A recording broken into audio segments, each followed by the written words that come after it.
In the ever-growing village of Dexter, Michigan, on the corner of Central and Huron, lies the Dexter Cider Mill. Established in 1886, the Dexter Cider Mill is a part of living history.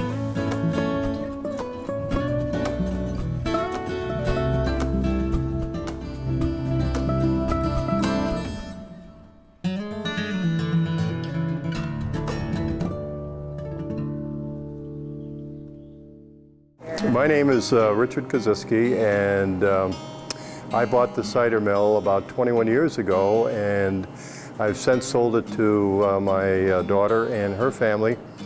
So I'm not officially the owner any longer, but they keep me around because you know, I'm kind of a part of the property now, and I know a little bit about cider, so I can guide them in terms of the proper blends and who to contact for issues. And there are clearly a number of mechanical problems that occur when you have a mill that's over 120 years old. So, you know, I'm around just to kind of help out now, and I'm enjoying it even more than before because they now have all the responsibility, and I can just sit back and take orders and enjoy myself.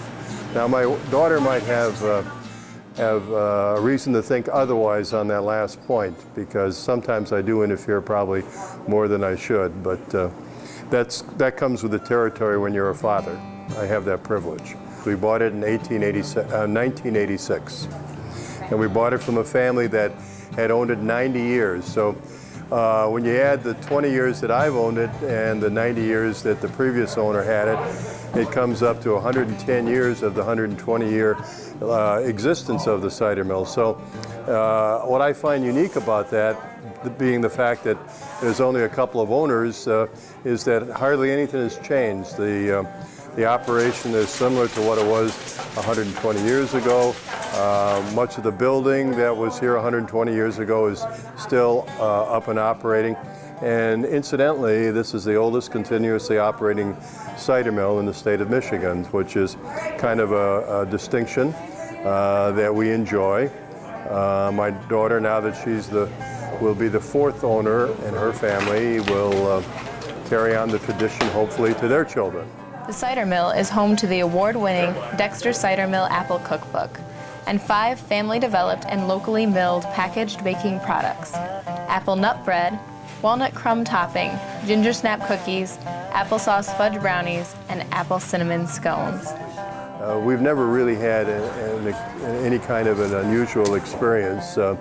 Occasionally when canoers are coming down the river or kayakers, they'll tip over, and we've been known to go in and pull them out. But having said that, that's probably very insignificant in terms of other things that could possibly happen.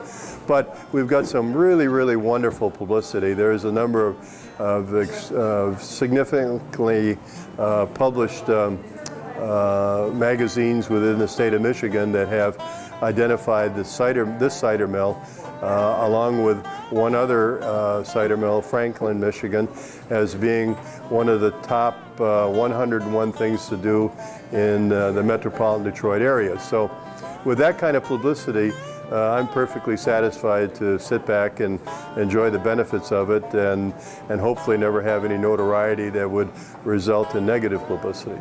Along with their natural cider, they offer fresh apples and donuts, caramel apples, and apple nut bread from their very own bakery. On weekends, they offer original homemade apple pies made from scratch and apple strudel. Also available are a number of apple-related products: jellies, apple butter, boiled cider, natural and vinegar-related products, barbecue sauces, and several locally grown products such as popcorn. But how does Michigan's oldest cider mill make cider? Well, cider is not exactly a no-brainer. To make the cider, apples from local orchards are delivered in crates. Once they are unloaded, the apples are checked for quality, washed, crushed, and sent down to the chute to be pressed. For the Dexter Cider Mill, pressing the apples is a family affair, with 3 generations working side by side. I think that was 6. Going on 7. The important thing about any kind of a product is to constantly focus on quality and freshness. And quality, of course, involves making sure that your process is well maintained and helpful and safe for the public to use. I might point out at this time that our cider is non-pasteurized, which means that people that have compromised immune systems probably should not drink the cider unless they boil it. The same thing goes for young children under the age of 2.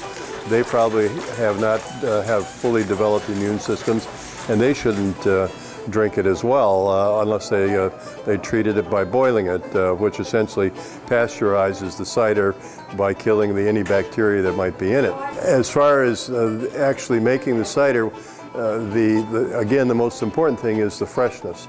And if you constantly focus on high quality fruit that is fresh off the tree and is pressed with a variety of other apples, and we invariably blend our cider. We use 3 or 4 apples at a minimum. There are perhaps 40 or 50 apples that we use in a season, many of which have those qualities, and what we try to do is incorporate them into the cider.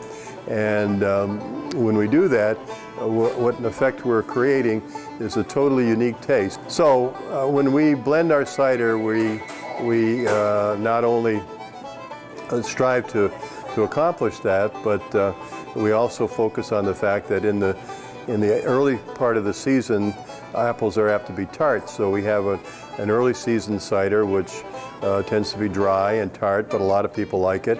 We have a mid-season cider, which starts to develop some sugar, and the sugar changes the cider.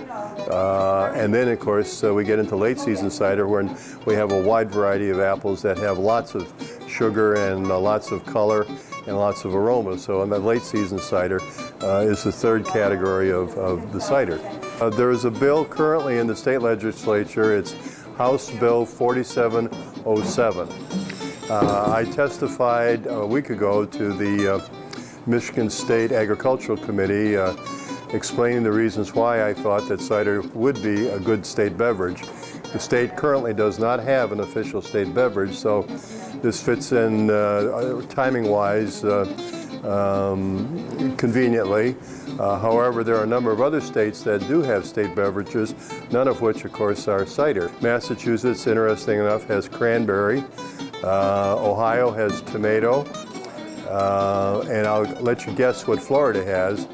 Oh, you did guess right, orange juice. So we are now going to join that number, plus a number of other states, I might add, have milk as their beverage. Having cider the beverage of the state will allow us to even support the